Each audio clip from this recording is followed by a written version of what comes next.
முதல்ல கன்னட சினிமா இண்டஸ்ட்ரியை ஆண்டாப்ல, அதுக்கப்புறம் சவுத் இந்தியா முழுக்க ஆள ஆரம்பிச்சாரு. இது போதாதுன்னு இந்திய சினிமா இண்டஸ்ட்ரியவும் ஆள ஆரம்பிச்சாரு. இந்த ஒரு பசி பத்தாம ஹாலிவுட் சினிமா இண்டஸ்ட்ரியவும் ஆள ஆரம்பிச்சா எப்படி இருக்கும்? இந்தியாவில் உருவாகிற ஒரு படம், இந்த படத்தை பார்த்து ஹாலிவுட் மிரளணும் அப்படின்ற மாதிரி ஒரு படத்தில் நடிச்சா எப்படி இருக்கும்னு வேற யாரை பற்றியும் சொல்லலை, யஷை பற்றி தான் பேசிக்கிட்டு இருக்கேன்.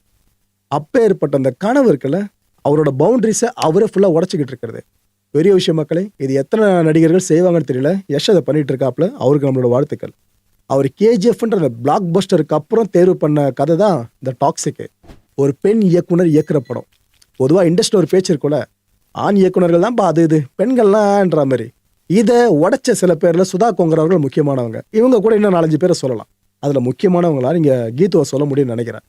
அவங்களோட இந்த டாக்ஸிக் படம் இருக்கு பாருங்க, அது சார்ந்து வெளியாகிற ஒரு காட்சியை பார்க்குறப்ப, ஏப்பா உண்மையிலேயே பெண் தான் இயக்குனரா இந்த படத்துக்குன்னு எல்லாரும் யோசிக்கிற மாதிரி தான் ஒரு காட்சியாக அமைஞ்சிக்கிட்டு இருக்கு.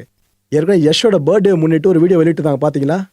அந்த காரு, ட்ரிகரு, பாம்பு, அதுலேருந்தே அந்த அதிர்ச்சி யாராலும் வெளியே வர முடியல. அதுக்குள்ளே இந்த டீசரை இப்போ கட் பண்ணி வெளியே விட்டுருக்காங்க. ஓகே, கொஞ்சம் பார்த்து பண்ணியிருக்காங்க, அதான் தோணுது இதை பார்க்கும்போது.